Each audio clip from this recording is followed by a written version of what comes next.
A woman tears up a Koran in order to take a stand against radical Islam, but the question arises, did she do more harm than good in terms of promoting her cause?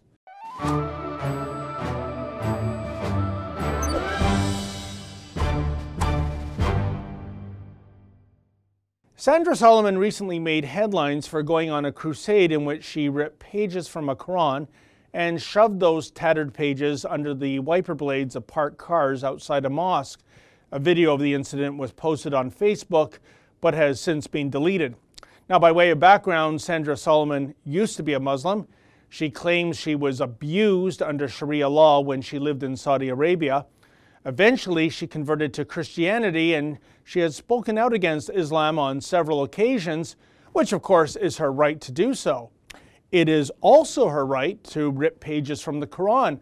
Now, while I understand how ripping up any holy book from any religion might be deemed by that faith's adherents as being grotesquely offensive, I don't believe such an act should be illegal, nor would I classify the shredding of a Quran or a Bible or a Torah as being a so-called hate crime, going by the truest sense of the definition.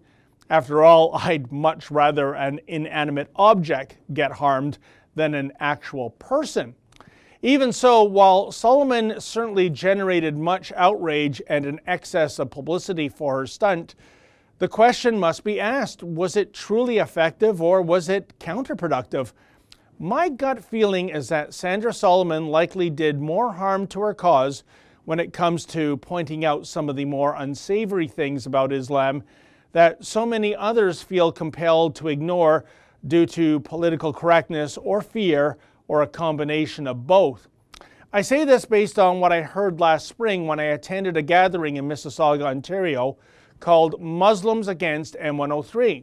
M103 is that federal motion that is ostensibly about Islamophobia, but it's really about clamping down on freedom of speech based on hurt feelings. In any event, the keynote speaker at Muslims Against M103 was author and commentator Tariq Fatah, who gave a rousing speech in terms of why M103 is a mistake. But check out this particular excerpt of his speech pertaining to those who go around tearing up Qurans. As long as we are sleeping, and as long as you attack Islam, you play their game. When people tear up the Quran and scatter it on the floor, they did absolute wonders for Iqra Khalid. You did wonders. When people went on camera and said Muhammad is a pedophile, nothing better happened. And they did it. And there was a thrill in the air. I hate Muslims. Gotcha. And you destroy yourself. Do you know who reads Sun Yat-sen's? The Art of War by, forget about it. Sun Tzu. The jihadis. Do you know who doesn't read this? White people who are anti-Islamist. If they had read this, they would not even have been close to where the Quran was being thrown in a garbage bin outside Toronto City Hall. I think Fatah is right. I think there's a far more effective way to attack radical Islam, namely by simply presenting the facts of the matter.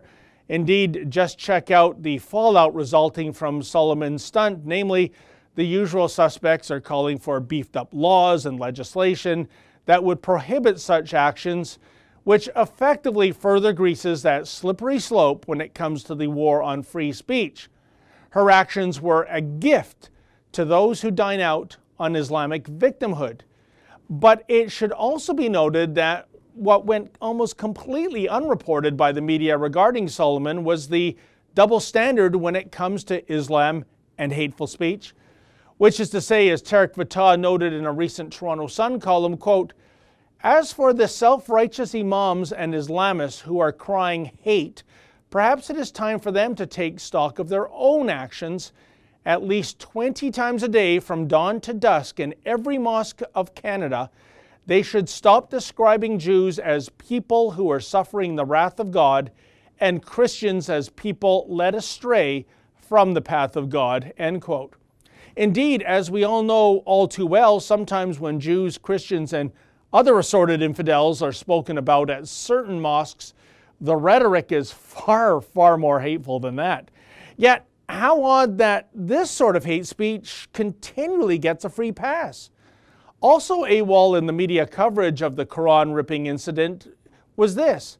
While Sandra Solomon is roundly depicted as being a hater, why is there so little sympathy for this woman?